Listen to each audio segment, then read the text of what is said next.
create a little anticipation there for this wonderful panel that we have coming up. I'm Keith Billotti, head of the Capital Markets Group at Seward and Kissel. You know, I think most of you in this room know all these people sitting here, but I think it'd be helpful if everyone could just go down the line, introduce yourselves, say a little bit about your firm and company, you know, for those in the room that may not be so familiar. Jay, why don't you start us out? Sure. Good morning. Great to see everyone. My name is Jay Kwon. I represent DNB Carnegie. I'm a managing director in our investment banking group, and we cover shipping, energy, offshore, and I've been covering the sector since 2004, so been seeing many cycles over the many years here. Good afternoon, good morning. Jason Fink from Fearnley Securities. I run our U.S. business here, and as many of you know, we focus on shipping, offshore oil services. We've been in New York on the ground for 10 years and just kicking off our second decade. Very happy to be here today with you all. Hello, I'm Youroukos. I'm the executive chairman of Global Ship Lease.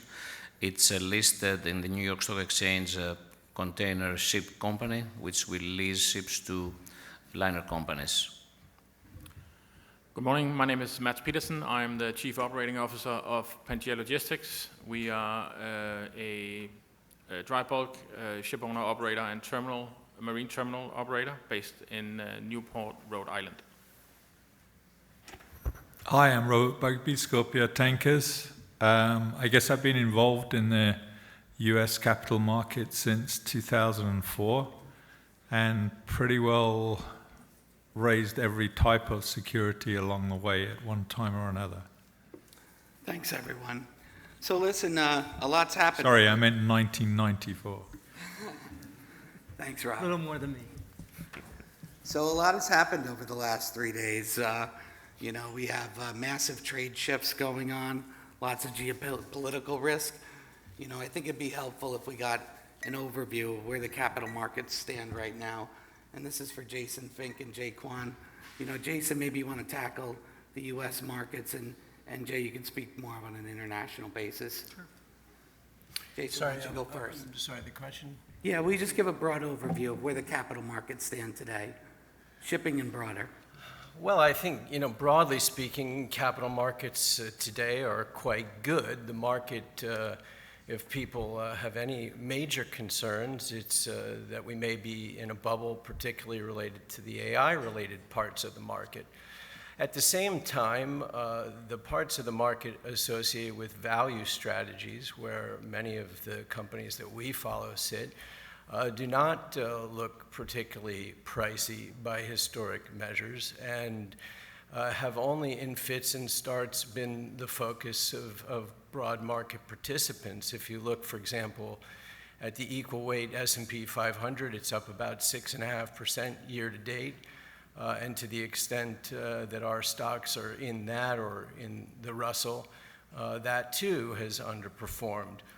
When it comes to our companies, I think that from a multiple standpoint, they are trading at valuations that maintain very attractive pricing, very strong dividend yields in many cases, or stock buybacks. Companies are cash rich, and you know, I think the forward-looking position for our industries is extremely favorable from an equity investment standpoint. Yeah, maybe I can just add to that.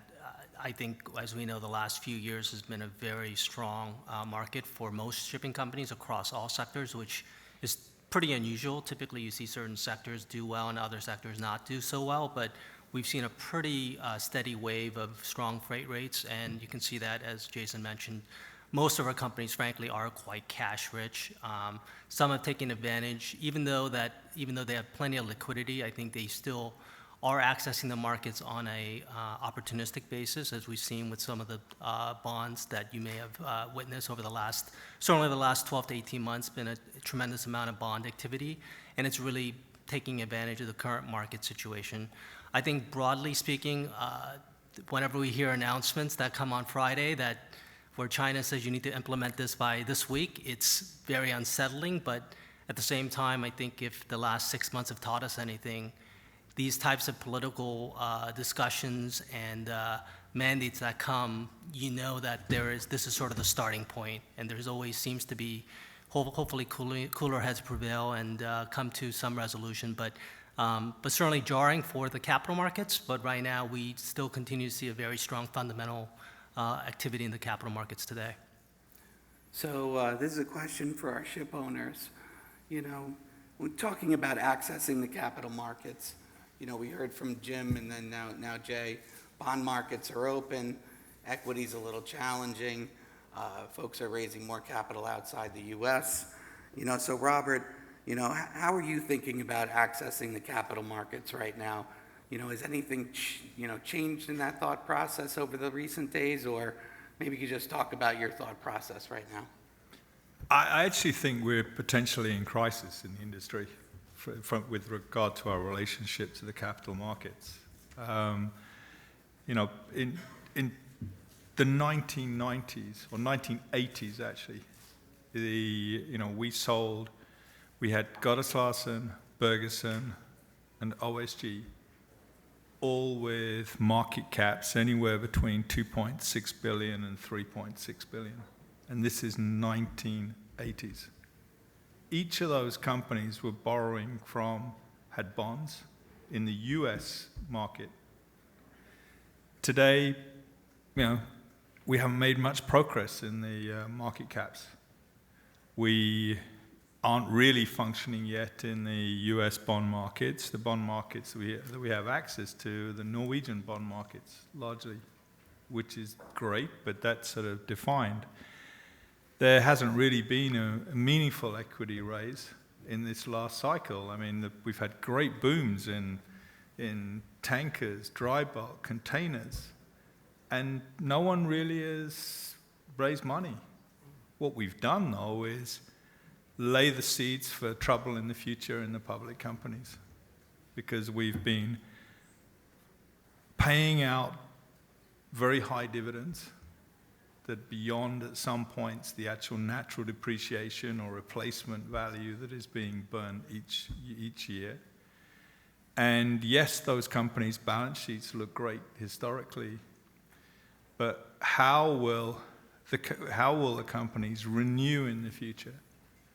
Because as each cycle since the 1980s has happened, the equity markets themselves are more and more reluctant to give money for shipping at the point that they should do at the bottom of a market. So if you're giving your cash out now, your assets, some of these companies, their fleet averages are 13 years already. So if you carry this on, how do you replace? That's one question. I hope that Tom and Hafnia get together. I think that we will do better to attract in the equity markets to get beyond what one shareholder described as, I don't know how to categorize your industry. Is it sort of an interesting to have? Is it a fun diversion, or is it a very, very tempting but tough distraction? Because we don't have that size at the moment. So therefore, I'm worried about the industry at this point in its relationship to the capital markets. Thanks, Robert. George, how are you thinking about when accessing the capital markets these days? Yeah, I agree with Robert. The shipping is not like rocket science. You buy ships at the bottom and then you make money. But you have to buy at the bottom. You buy, it always has to have the low pricing element. Now, unfortunately, you have two things in the capital markets where ship owners can use. One is the equity, the other is the debt. Debt is available when the market is strong, naturally, and the balance sheets of the companies are strong, which is understandable. When the market is not very strong, then debt is not that available in the capital markets, but then you go for the traditional ship lending. Now, on the equity side, it is the opposite. Investors should be jumping into companies when the market is bad, because that's a great opportunity. It's like buying a ship, you're buying at the bottom, and maintaining. Unfortunately, what I've seen in many cases that we have a lot of type of investors in shipping companies that they don't look for it long term. Shipping is a long term investment. It's not a situation where you pump the stock and then you dump it. It's not a pump and dump situation. This is a long term situation where you're going to make money continuously, and you're going to give you a great yield. Whether from the dividends and so on and so forth, like Robert said. Unfortunately, this is not the case with all investors. So, it is what it is. I mean, this is the nature of the beast, so we have to live with it. But companies should have access to capital when the market is bad, because that's where the opportunities lie. And you need to buy the cash cows of the future, of when the markets turn. Mads, anything to add? Yeah, it's interesting. I will readily admit that my recollection of the 80s, and for sure the capital market in the 80s, is not very clear. Maybe that's a good thing, because I actually came in here feeling pretty optimistic.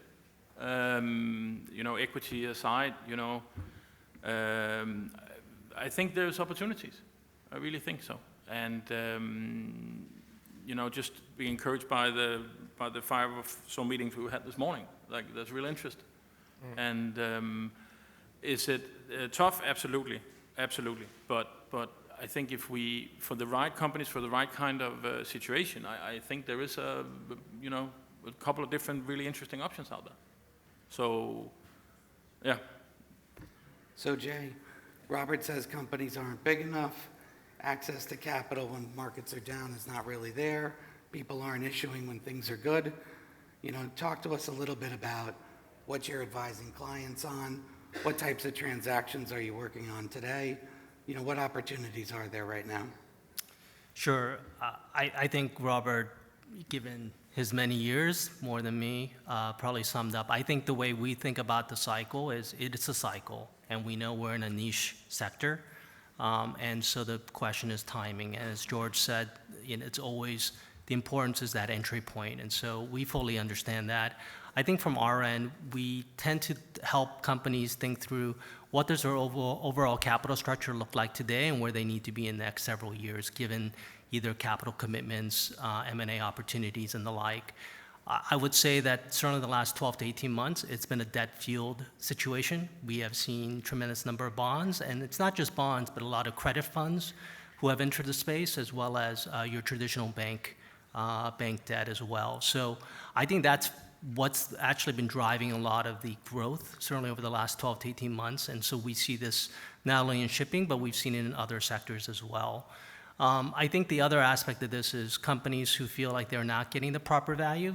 The obvious thing that most companies and boards think about is whether or not are they getting any real bang for their buck being public. And so I think we've seen several situations certainly over the last 12 months where companies have decided to go private. And so we've seen that with Ada Wind, we've seen that with Coolco, and we've seen several other companies who probably are contemplating something along those lines. But I will say that whenever we've had these types of take-private discussions, most companies still believe that there is real value in a public mark, having access to public investors, and knowing that we're in a cycle. And so, I think about certain sectors, let's say like container ships, where if you're in the container ship sector 4 or 5 years ago, it was really hard. It was really challenging, and there were probably some discussions around taking the business private. And then you see what's happened just over the last couple of years, and certainly the cash flow that's being generated. You could argue you could have probably reaped those rewards in a private setting, but in the public setting, you've seen obviously a tremendous amount of cash flow and value generated as well. So it's a discussion we have. I would say a lot of companies who are public believe that there is true option value in public. That's certainly been the view that we have heard so far. But as we know, we're in a very cyclical industry, and so at some point the numbers seem to, if it makes sense, it's something that I think companies will certainly consider. Jason, what are you advising on these days? What opportunities do you see out there for folks? Well, just to kind of connect the dots with a couple of things we've talked about, I mean, I think why are the companies smaller relative to years past? Why hasn't there been a dramatic flurry of issues so far this year, despite generally favorable trading? Why is it that, you know, in recently looking at the potential effect on U.S. ownership vis-a-vis the China port tax, is it that if 80% of the S&P 500 is owned by U.S. entities and citizens, why is it that in shipping that number is dramatically lower? You know, whether it's 25% or 35 or 45, the reality is that this is a segment that is largely less owned by U.S. investors than some others. Why are these things the case? And, you know, to connect back to something that Jay started with, you've seen a dramatic improvement in balance sheets. Shareholder friendliness is certainly on the rise across shipping. Dividend yields or stock buybacks, as I mentioned, have been extremely strong. But yet at the same time, to connect with something that George said, you have this reputation that the shares are right or wrong to be traded on a cycle, to be bought cheaply and sold dearly. So, I mean, to some extent, and look, it's opportunistic being in the sell-side investment banking business to be trying to take advantage of what's the next hot thing in terms of cycles. I mean, this is very difficult to avoid when the audience itself is looking to actualize or take convex bets on what the mini cycle is ahead of us. But at the same time, I mean, I think the broader trend is that these become more investable segments. And certainly we've seen that. If you look at bedrock shareholders amongst the holder list today, you will see multiple shareholders that are in the top 10 that have held the positions for multiple years and have reaped the benefits of it. So I think it's a story in transition at the moment. And I think given some of the underlying developments, both in the availability of credit in the Nordic bond market at very competitive financing rates, changes in share balance sheets and the structure of payouts, I mean, I think you have very positive tailwinds on shipping becoming an investable theme long into the future in public equities and credit. So what we're hearing is, you know, there's been a lot of consolidation. Companies are getting bigger. You know, bigger seems to be better. You know, you had CMB buy Golden Ocean. You had Star buy Star Bulk. You know, these companies are becoming more investable the larger they get. You know, is there a point where shipping companies become too big? Does it make them so that they have to, you know, take various prices? Or there's no company that's too big in shipping? Robert, maybe you want to talk about that. But we have a long way to go if we have to worry about that. You know, we get asked, you know, we're going to net debt zero. You know, are you worried about being too under-leveraged, Robert? Are you worried about having cash on your balance sheet? I mean, no shipping company in the history of the public markets over a period of years has been under-leveraged. The industry is not under-leveraged traditionally, and it's not gone through much consolidation. That's what I'm saying. Despite all this consolidation, we've hardly got any companies in the public markets that are as big as those ones in the 1980s. It's kind of weird, right? It's a long time ago.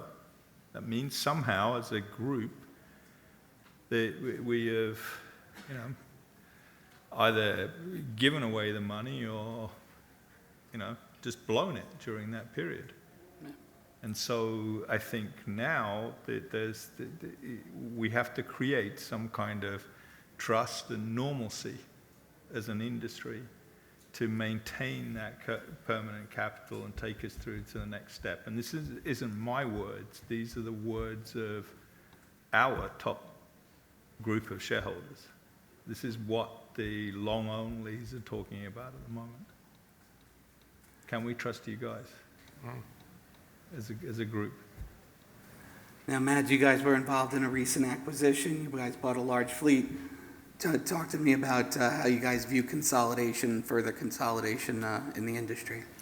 Yeah, I think there's that was a ship for shares transaction where we were able to issue shares at our NAV to acquire 15 ship handy fleet, which was a perfect, first of all, strategic fit for us in terms of where we have growth in our business and where we're strong. And then the sort of the financial terms of the deal also, of course, was very attractive for us. But those deals are far and few between. But we would like to replicate that tomorrow if we could, right? And I think scale is important for all the reasons that Robert mentioned, but also in an increasingly complex sort of business environment, just dealing with this news about the Chinese fees over the weekend and with what's happening at the IMO this week, those challenges are more manageable, and making the investments that you need in order to manage and handle those are more manageable in a larger entity. So we definitely see that there is some other value to the scale, in maybe not in where the traditional focus has been from a purely capital markets perspective. Now, George, as you see GSL, how do you guys view more consolidation in the future? Is it something you guys consider? How do you view it in terms of the broader market as well? Well, yeah. I will tell you something. For me, the most important thing is profitability. That's number one. How can we make the maximum amount of money? Whether this can be made by buying ships or companies or whatever, that's fine with me. But consolidation for the sake of growth, no way. I do not believe that there used to be a model, I think, some years ago that people were telling you, investment bankers were telling you, you have to keep on growing because the investors, that's what they want. I don't think that's so. I don't think the investors want you to grow. I think investors want to make money. They are shareholders. So whether it's a public or a private company, it does not matter. It's the same thing. Investors have to, shareholders have to make money. And, me being the largest shareholder in the company, I want to make money, so I'm fully aligned. So, it's so simple. So, yeah, if we find tomorrow a deal that it's a killer deal, we will do it. If we don't, we won't do it. We have a size that is big enough, so being bigger or not, it's not going to add anything commercially, and this is the truth. If you have a size, and we have about 70 ships, so if you have a size, thereafter, whether you have 70 ships or 170 ships, it does not matter in containers.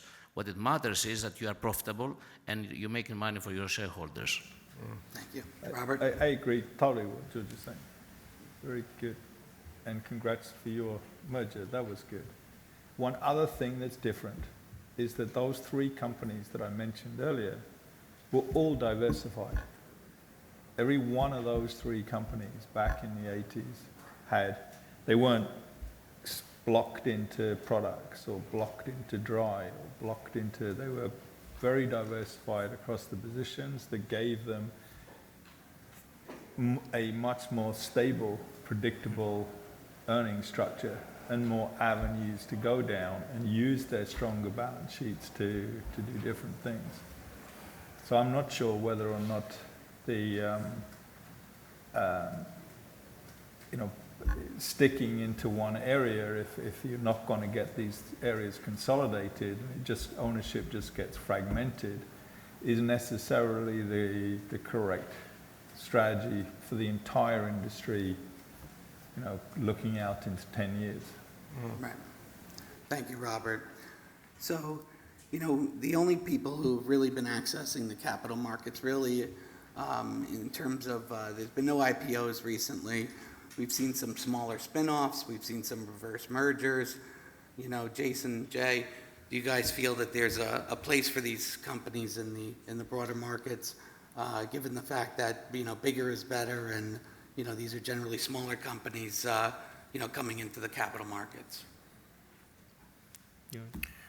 Place for new Right. capital markets enterprises? Absolutely. I mean, I think just because of favorable trading and general global growth and low fleet to order books in certain segments, I mean, I think there's an opportunity that stands in front of us given where we are in the capital markets. Whether that will prove to be long-term investable stories or not remains to be seen, but the markets are open. Yeah, I think, Keith, I think it's kind of what Robert was saying. I think I would say most investors that we're talking to right now, whether it's for equity, and I would say equity is something that people are starting to talk about a little more. It's been completely ignored for the last 12 months, but we are certainly sensing more discussions around equity. I think that right now there is a pretty high bar if you want to go public. Certainly in the U.S., there is a pretty high bar. And you've seen it with many U.S. companies, obviously, that have gone public as well, outside of our sector. I think we are also having more discussions in Norway regarding IPOs, and we're starting to have, I would say, more interest there as well. Not just, I would say, in the broader context, it's probably more energy, more than shipping per se, but we're starting to see more interest and dialogue in that area as well. But I think, Keith, the reality is that in the U.S., if you ask me, is there another U.S. shipping company, and I can think of several private companies that are very sizable, several $1 billion in assets, but right now there's got to be a reason why they want to go public, and it's right now there just isn't any reason, frankly, to go public. So let's stay on this conversation about investors. Robert, when you speak to investors, what do you think they really get right about shipping, and what are the things that you feel like they're a little off on? Almost all of the investors, they're very bright, they work hard, and they do their work, and a little bit like some of them, though, a little bit like Churchill said about the Americans, is after exhausting all alternatives, they finally get to the right conclusion. It's a little time. But they're generally, right. In the whole market together is generally, right. But the difference is you've got different types of investors right now, and they've really differentiated over the years, in the sense that there's a tax imperative for a Norwegian investor to get high dividends. There's a penalty for a U.S. long only to do that. Relative to the capital gains tax, obviously, is much cheaper than just buying and trading. But even in the U.S., a hedge fund, it's what are you going to do for me now, like right now? The pressure on. I've never seen the pressure on the hedge funds that they have today. Even rolling back 10 years, it wasn't anything like today. I mean, if they don't get those returns, very often they can be fired. At least they get money withdrawn for them, or they don't earn any money. Tremendous pressure to have results and returns quickly, which I think does affect their decision making in a shipping stock. And partly because, they can't afford to have a 20% down in a week. That hurts at that point. And at the same time, they can't wait to have an event happen, like a company announce a dividend increase or a stock buyback or something that jumps the stock, because really they all trade more or less the same in direction. So that one then can be sold or trimmed, and another one could be bought. So, that's the mistakes they give is largely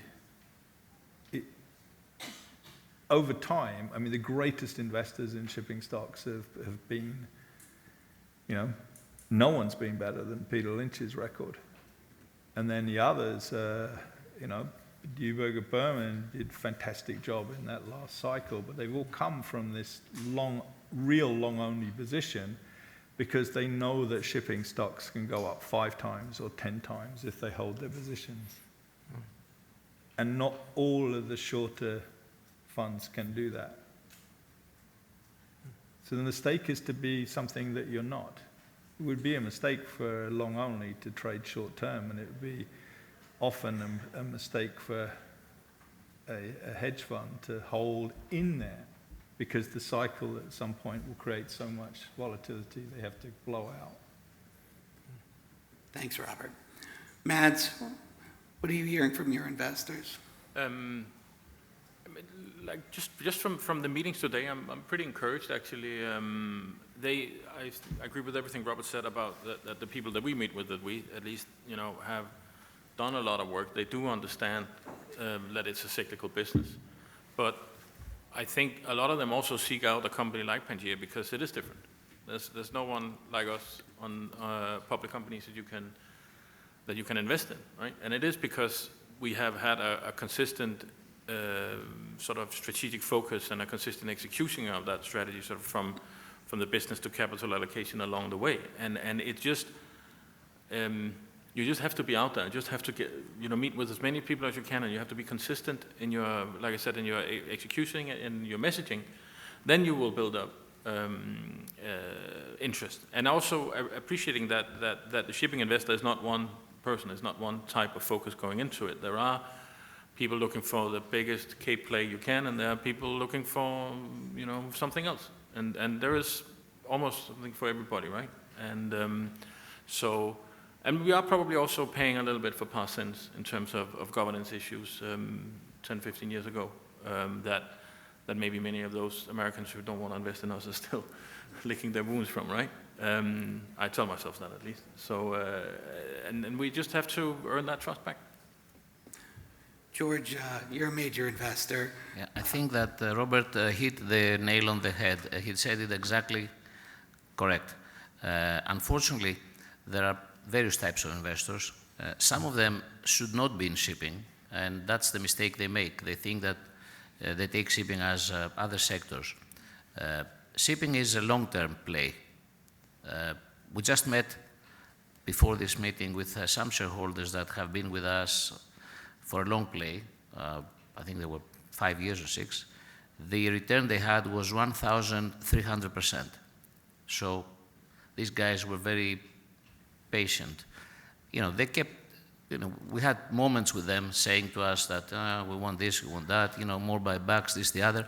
Eventually, they understood, they believed in us, and they were rewarded. So what I'm trying to say is that what I've seen is whatever a company does, it's not really going to affect that much long-term the share price, as many investors preach to us. So if the container market goes up, the stock is going to go up. If the container market goes down, the stock is going to go down. What matters is the profitability, earnings per share, the basics. The rest, of course, what we have seen is when you increase the dividend, the stock reacts positively. When we do buybacks, no difference to the stock. That's what we have seen, at least. And we keep telling them, to the investors, but they tell us, no, it will eventually change. We do both. We don't believe one or the other. But I'm just telling you what I've seen, the results. But generally speaking, whatever a company does not really affect materially the stock. It's the sector that materially affects the stock. Dry bulk sector, tanker sector, if it goes up, the whole thing goes up. So that's interesting. So, a lot of companies trade below their NAV. George, you're arguing that the sector needs to go up to close that gap. Is there anything shipping companies can do to close that gap? Robert, what do you gain the most traction out of, in terms of investors responding, closing the gap when you're trading below NAV? We trade well below NAV because we're kind of in this transition period with our shareholders, because we're brutally saying we're not going to do this high dividend payout. There are going to be no special dividends, and we're stop buying back stock, and we're going to repay down debt, and we're going to turn into a very strong balance sheet position, and it's going to pay a normal kind of regular position. And you can go through our shareholder base, and for 6, 7, 8 months, your short-term money is going out, and your long onlys are building as a total every single filing. And our meetings, we just came back from Boston, and that's the home of a lot of them. And I haven't had such a packed roadshow. People who couldn't make that, we had conference calls before and conference calls after, and they are literally drilling in the message of, we'd love to see in your industry consistency. Only return capital that can be, is actual real return of capital, and not borrowing from the depreciation of assets, etc., and steady. That's what they're crying out for. And they're saying, look, our investment sides are changing. We have, one said we have 3.5 times more capital that we could put into your sector if we could trust in the dividends, because they have, they're facing, an aging population in their clients. They're all going to be looking for secure dividends and things. So that's what's changing. And so I'm confident that if we do what they want, and it's pretty hard to, at the end of the day, to discount for too long, like zero or positive cash, if you're making strong money, that we will start to, or continue to narrow that gap between NAV and price. Thanks, Robert. So we only have about 2 more minutes left here. I want to give all of you just an opportunity to give a closing thought. Maybe we could come back to the title of the panel, do the capital markets work for shipping? And so, Jay, maybe you could lead us off, and we could go down the row and what your opinion of that is. Sure, Keith. I think hopefully the takeaway is that we're in a very cyclical sector, and I think for the right companies at the right time, they can take full advantage of the capital markets, whether it's equity or debt. I think it's going to be an interesting coming years with all the new regulation coming in and what that means. I think what, at least the way I see the situation is, I think the smaller companies are going to have a really difficult time with all the new regulations coming in, and it's going to be the larger companies who are going to be able to bear the brunt of it and also be the beneficiary. So I think that could bode well for capital markets continuously, but it might become more challenging for some of the smaller names. I think the future looks very bright for creating champion companies within either their chosen sectors or consolidators, and it's yet to be done in this cycle. I mean, as Robert was saying, you can smooth out your earnings picture by having participation across segments, and at the moment, the companies that have done that actually trade at the biggest discounts to NAVs. There are opportunities out there, but the ball's moving in the right direction in many of the themes that we've talked about regarding governance, and the jury is out as well on the subject of buybacks or dividends. And as George said, I mean, right now the dividends are rewarded, the buybacks less so, but we know that the maths on the buybacks make a lot of sense. So interesting things happening, and stay tuned. Well, I think that capital markets for companies is a great thing. As a bottom line, you have exposure. People know what you're doing, so people can choose to come in or not come in, come in and go. A lot of American funds, private equities, etc. I've worked with many of those myself, so I can tell you that they like shipping. Some of them have burned their fingers in shipping. Some have made a lot of money.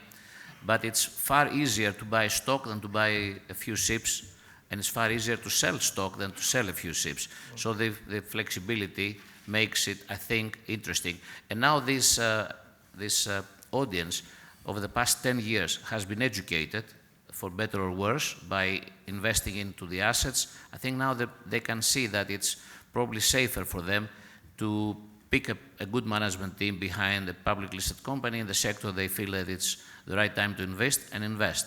So I think as long as there is demand from shareholders, which I think there is for the reasons just explained, it's good for the companies to be out there publicly and and get equity and shareholders on board. So I think it's a good idea to have a public company. I'm all for it. Add some quick final thoughts. Sure. No, I mean, more or less echoing what has been said already, right? I think capital markets absolutely do work for shipping, even for a company like ours in sort of the more niche parts of the business. We can do things. And I think on balance, it's the consistency of the message, the consistency of the governance that will slowly get us, further down the line. Robert, close us out. The capital markets are great. They're great fun. They, provide great returns for investors who do well. They're great fun to work in. Fully optimistic on that. We ourselves are not looking to diversify. That is just the statement as to the changes that have happened over, 40 years. That I hope that the public companies can create more total capital into their area.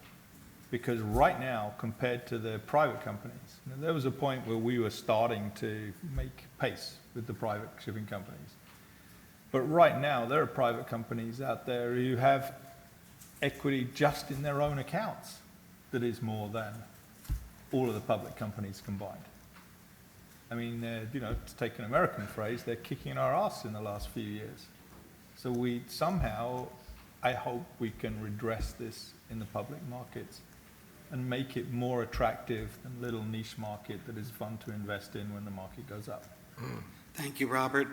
Thank you, everyone, for staying through this panel. Thank you, Nick, for having all of us, and thank you to my wonderful panelists for an engaging discussion.